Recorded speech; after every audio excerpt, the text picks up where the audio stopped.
Hi friends, இது கிருஷ் Sandhya YouTube channel. இந்த ஒரு குட்டி ஸ்டோரி சொல்லலாம்னு இருக்கேன். கடவுள் இருப்பதை உணர்வது எப்படி அப்படின்ட்டு ஒரு குட்டியாக சின்ன கதையாக சொல்லலாம் அப்படின்ட்டு இருக்கேன். கடவுளிடம் பக்தி கொண்ட ஒருவர் தன் கடவுளை உணர முடியாததால் அது குறித்து கேட்க ஒரு மகானிடம் சென்று, கடவுள் எங்கே இருப்பார், எப்படி இருப்பார், அவரை உணர்வது எப்படி என்று மகானிடம் கேட்டாராம். அதற்கு அந்த மகான், கடவுள் எல்லா இடங்களிலும் இருக்கிறார், சர்வ ஞானமும் பெற்று அழியாத பேரின்பம் நிறைந்த வடிவம்தான் கடவுள், நீயும் கடவுள்தான் என்றாராம். அதற்கு பக்தர், அப்படியானால் ஏன் என்னால் உணர முடியவில்லை என்று வினவினாராம். அதற்கு அந்த மகான் மிக அழகாக, உன் எண்ணங்களில் அவர் இருக்கிறார், ஆனால் உன் எண்ணம் இந்த உலகத்தில் நடக்கும் விஷயங்களில் சூழ்ந்திருப்பதால் அவரை உணர முடியவில்லை என்று பதிலளித்தாராம். இப்படி பல வழிகளில் அந்த மகான் உண்மையை புரிய வைக்க முயன்றாராம். ஆனால் அந்த பக்தரோ அதை புரிந்து கொள்ள முடியாமல் தவித்தாராம். இறுதியாக அந்த பக்தரை ஹரித்வாருக்கு செல்லும்படி அந்த மகான் கூறினாராம். அங்குள்ள கங்கை நதியில் ஒரு அபூர்வமான வண்ணத்தை கொண்ட ஒரு மீன் இருக்கின்றது என்று சொன்னாராம். மேலும் மனிதர்கள் போலவே பேசும் குரல் அதற்கு இருப்பதால் உன் கேள்விகளுக்கு பதில் கிடைக்கும் என்று சொன்னாராம். உடனடியாக அந்த மகானின் பாதங்களில் விழுந்து ஆசீர்வாதம் பெற்று ஹரித்வாருக்கு புறப்பட்டாராம் அந்த பக்தர். அபூர்வமான மீனின் வருகைக்காக காத்து கொண்டிருந்தாராம்.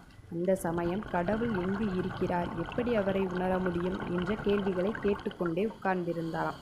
சிறிது நேரத்திற்கு பிறகு அந்த மீன் அங்கு வந்ததாம். எங்கிருந்து வந்திருக்கிறாய் என்று கேட்டதாம். அதற்கு அந்த பக்தர், மகான் ஒருவர் உன்னிடமிருந்து கடவுளை பற்றி தெரிந்து கொள்ள அனுப்பி வைத்தார் என்று கூறினாராம். அதற்கு அந்த மீன், எனக்கு 7 நாட்களாக ஒரே தாகம், எங்கு தண்ணீர் கிடைக்கும் என்று கேட்டதாம். அதற்கு பக்தர், பைத்தியக்கார மீனே, வலது இடது மேலே கீழே என்று எல்லா பக்கங்களிலும் தண்ணீர்தானே என்று பதிலளித்தாராம். உடனே மீன் கொஞ்சம் கடுமையாக, நீ தேடிக்கொண்டிருக்கும் கடவுளும் அப்படித்தான் எல்லா பக்கங்களிலும் இருக்கிறார் என்று மிக அழகாக கூறியதாம். அந்த பதிலை கேட்டு திருப்தி அடைந்த போதிலும் ஒரு சந்தேகத்தை முன்வைத்தாராம். அப்படியானால் கடவுளை உணர முடியாமல் ஏன் இப்படி தவிக்கிறேன் என்று கேட்டாராம் அந்த பக்தர். அதற்கு அந்த மீன், இதே கேள்விதான் எனக்கும். தண்ணீரால் சூழ்ந்திருக்கும் எனக்கு ஏன் தாகம் தணியவில்லை என்பதுதான். மீனின் வடிவமைப்பு குறித்து அந்த பக்தன் நன்கு அறிந்திருந்தான். ஆகையால் மீன் எப்படி நீந்துவதால் அதன் வாயில் தண்ணீர் சென்று அதன் தாகம் தணியும் என்பதை அவன் மீனிற்கு எடுத்துரைத்தானாம். உடனே மீன், எப்படி நீந்தினால் என் தாகம் தணியும் என்று நீங்கள் கூறியது போல கடவுளை உணர நீங்கள் முயற்சி செய்தால் நீங்கள் கடவுளை உணரலாம்.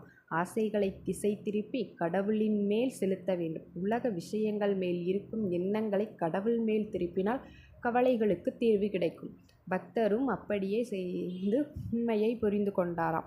இதிலிருந்து நாம் என்ன தெரிஞ்சு கொள்ளலாம் அப்படின்னா, கடவுளை அடைய வேண்டும் என்றால் எண்ணங்களை அவர் மீது செலுத்த வேண்டும். எல்லா படைப்புகளிலும் அவரை உணர்ந்து வாழ வேண்டும் என்பதுதான்.